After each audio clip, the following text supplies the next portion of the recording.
약속의 땅에서 지켜야 할 절기, 첫 번째는 유월절이었습니다. 그리고 오늘 본문의 말씀에는 77절이 나옵니다. 우리 9절 말씀을 함께 읽겠습니다. 일곱 주를 셀지니 곡식의 낫을 대는 첫날부터 일곱 주를 세어. 아멘. 곡식의 낫을 대는 첫날부터 이렇게 됐어요. 유월절을 지키라 하셨을 때 1절에 아빕월을 지켜 이렇게 되어 있었죠. 이 아빕월에 아비브라고 하는 이 단어는 어린 보리 이삭이라는 의미였습니다. 보리가 처음 나는 시기가 바로 유월절 그 시기였어요. 그때를 초실절이라고 합니다. 아비브. 그래서 이 유월절 고기를 먹고 바로 안식일이 온 다음, 안식일이 오면 바로 그 다음 날, 그때를 초실절이라고 했어요. 그러니까 유월절과 붙어 있는 날이죠. 처음 보리 이삭을 거둔 그 절기예요. 그때 처음 난 보리를 성전에 가지고 가서 하나님 앞에 제사를 드릴 때, 그때가 초실절인데 여기 나오는 곡식의 낫을 대는 첫날부터가 바로 그 초실절이 되는 것입니다. 그때로부터 나를 계수해라. 77절을 계수하라. 그때로부터 77절, 이제 한 주가 7일로 되어 있으니까 7주를 계산해라. 그러면 77절이 되는데, 그때는 이제 개인적으로 곡식을 거둔 것, 보리와 밀을 가지고 가서 하나님 앞에 제사를 드리는, 그게 바로 나를 계수해서 7주를 지나고 난 다음에 유월절과 맞붙어 있는 초실절로부터 7주 후에 드리는 제사, 77절이죠. 그 내용을 보면요, 10절 말씀에 읽겠습니다. 내 하나님 여호와 앞에 77절을 지키되 내 하나님 여호와께서 내게 복을 주신 대로 내 힘을 헤아려 자원하는 예물을 드리고. 아멘. 내 힘을 헤아려 그랬어요. 내 힘이 닿는 대로라는 의미입니다. 하나님께서 너에게 복을 주신 대로, 내가 힘을 다하여 힘 닿는 대로, 그리고 자원하는 예물을 드리라, 이렇게 돼 있어요. 그러니까 하나님께서 주신 모든 복을 세어보라, 그런 의미죠. 그리고 힘을 다해서 자원하는 마음으로 예물을 드리라. 애굽에서 인도해 주신, 애굽의 종살이에서 건져 주신 그 하나님이 약속의 땅에서도 외면하지 아니하시고 내버려 두지 아니하시고 모든 먹을 것을 주신 그 여호와 하나님이신 것을 인정하고 기억하고 감사의 마음으로 모든 주신 복을 헤아려서 힘 닿는 대로 자원하는 마음으로 예물을 드리라.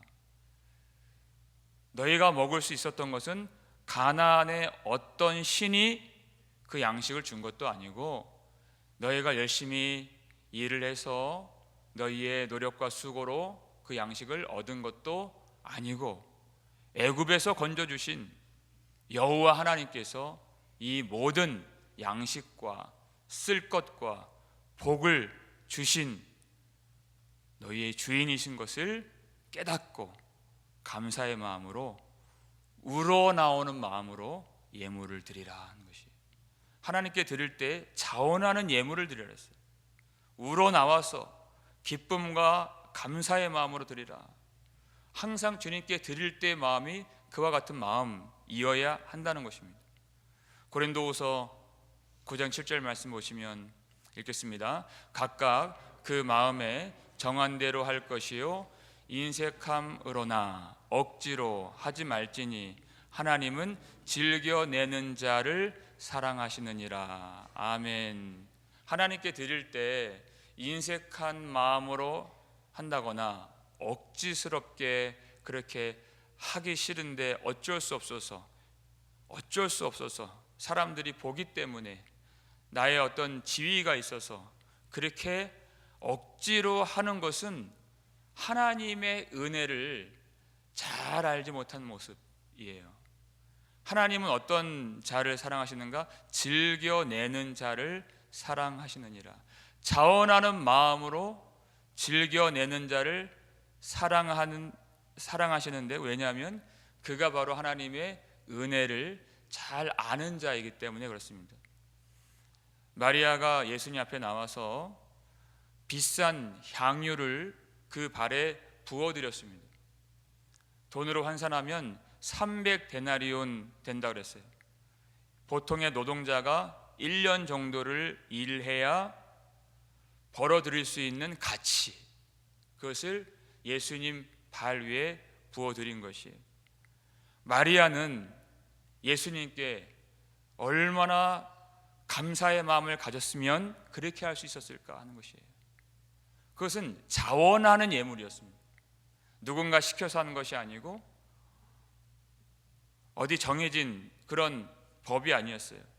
마음속에서 흘러나오는 주님의 사랑, 주님을 향한 사랑이 그렇게 강권해서 주님 앞에 드리도록 만든, 기쁨으로 드리는, 감사함으로 드리는, 그 하나님이 우리에게 복을 주신 대로라고 그랬어요. 그러니까 하나님이 우리에게 주신 복을 세어보라는 것이지.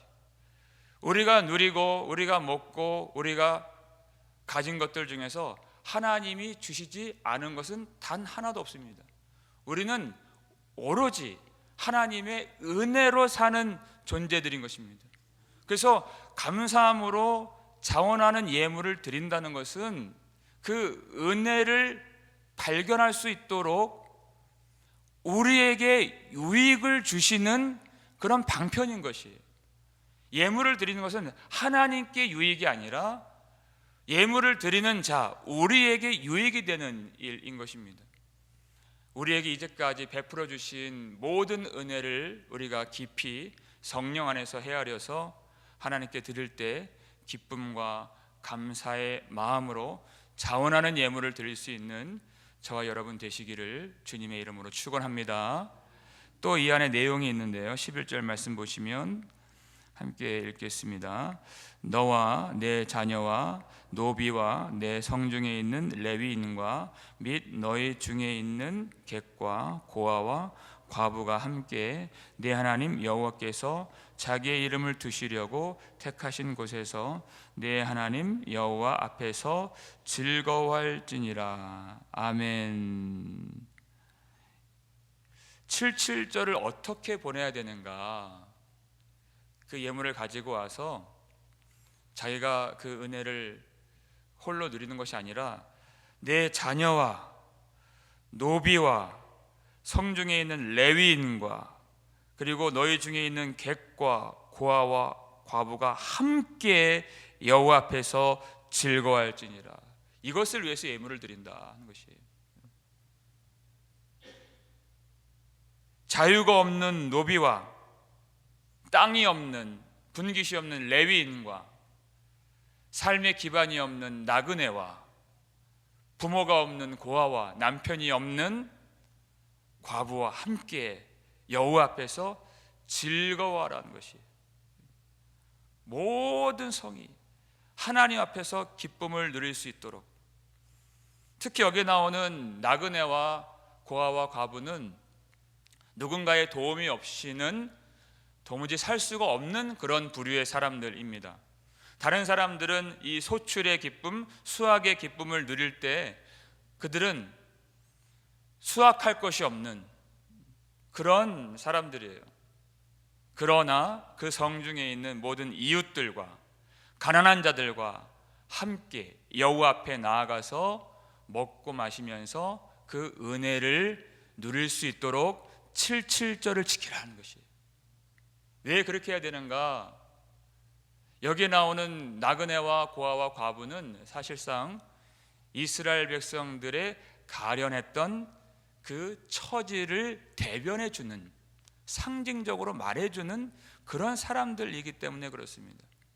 이스라엘 백성들이 바로 애굽에서 나그네였고 스스로는 도무지 거기서 벗어날 수가 없었던, 너무나도 가련한 그런 처지에 그들이 있었죠. 만약 하나님이 외면하셨다면, 하나님이 그들 가운데 임재하지 않으셨다면 구원을 받을 수 없었던 자들이 바로 이스라엘 백성들이었던 것입니다. 우리도 마찬가지예요. 우리가 어떻게 구원을 받았는가? 우리는 우리의 공로로 구원을 받은 자들이 아닙니다. 우리가 하나님의 자녀가 될 수 있었던, 예수 그리스도 안에서 그 풍성한 복을 누릴 수 있었던 어떤 자격이 있어서, 선함이 있어서 우리가 그 은혜를 누리는 것이 아닙니다.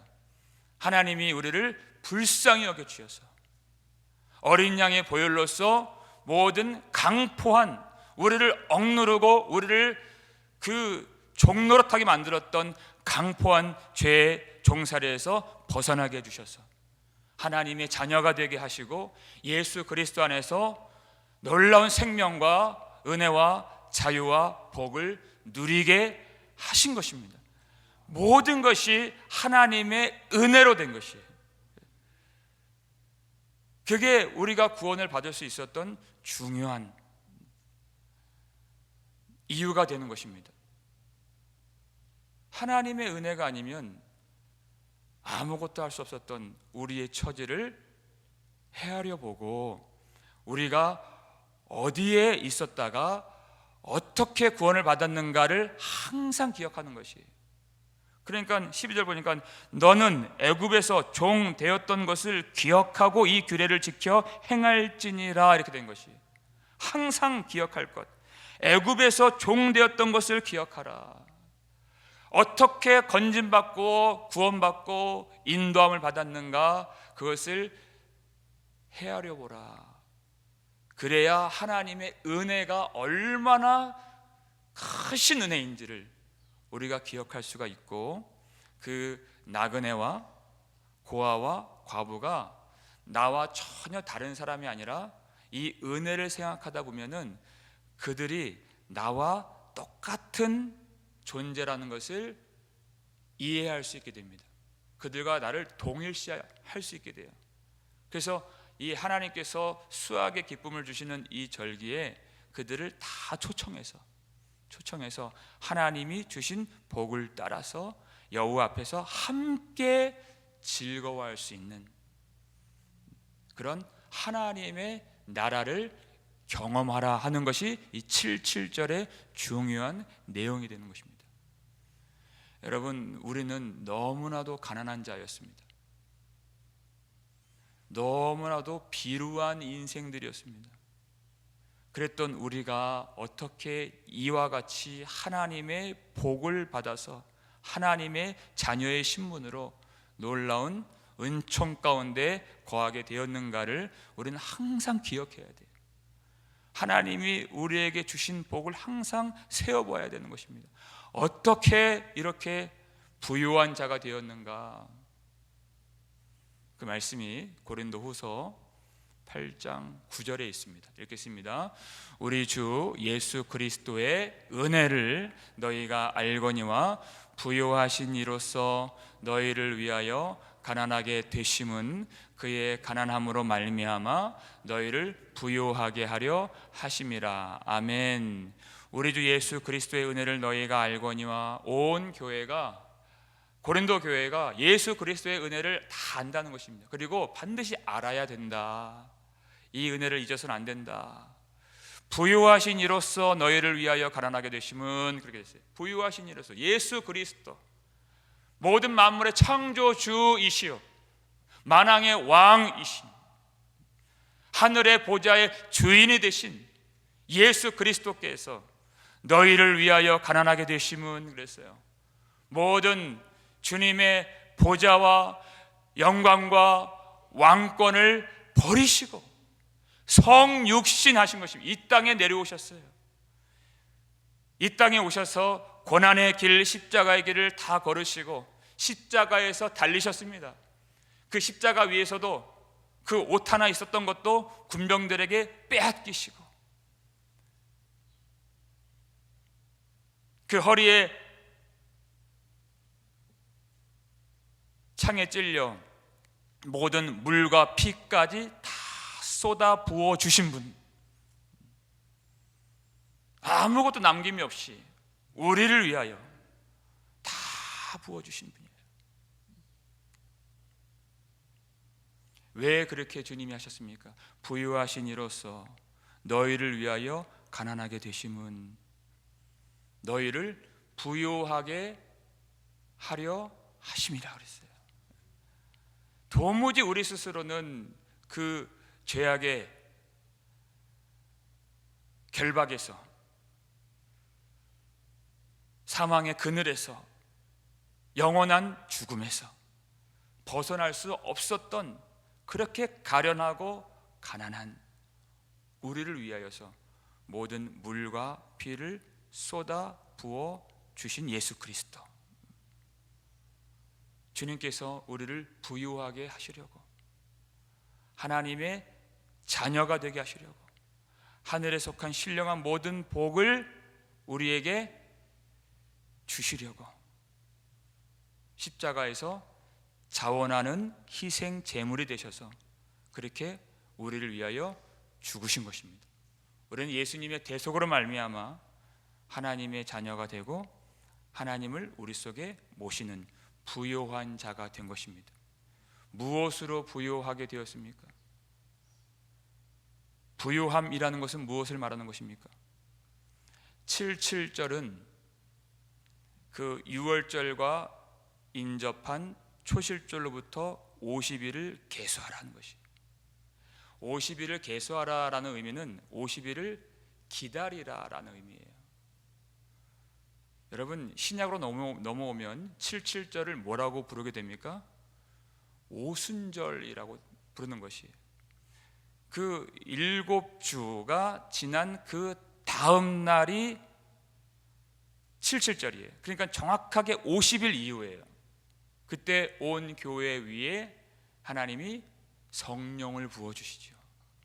성령을 통해서 우리는 하나님 아버지를 알게 되고 예수 그리스도를 믿게 되었고, 예수 그리스도 그 부유하신 일을 우리 속에 영접하여 예수 그리스도께서 우리 안에 사시게 되는 그 놀라운 하늘의 보아이신 예수 그리스도께서 우리 안에 들어와 내주하시는 그 복을 누리게 된 것입니다. 그래서 하나님의 사랑과 예수 그리스도의 은혜가 무엇인지를 깨닫고 이 땅에서는 도무지 얻을 수가 없는 하늘에 속한 모든 신령한 복을 우리가 받아서 누리게 된 것입니다. 그래서 부요한 자라고 우리는 그렇게 말할 수 있는 것입니다. 여러분, 이 땅에서는 우리가 여전히 사람들이 볼 때는 가난한 자일 수 있습니다. 그러나 예수 그리스도 안에 있으며 우리 속에 예수 그리스도께서 사시는, 우리가 예수 그리스도를 소유한 하늘에 속한 모든 신령한 복을 받아 누리는 하나님 나라의 시민이 되었음을 믿으시길 바랍니다. 내게 주신 복이 어떤 복인가를 여러분 성령을 통해서 오늘 깊이 헤아려 보시고, 우리에게 주신 그 복을 힘써 헤아려 보시고 주님께 자원하는 예물을 드림으로써 우리의 이웃과 모든 교우들과 함께 하나님의 나라를 이루어 하나님 나라의 기쁨을 함께 누릴 수 있는 저와 여러분 되시기를 주님의 이름으로 축원합니다.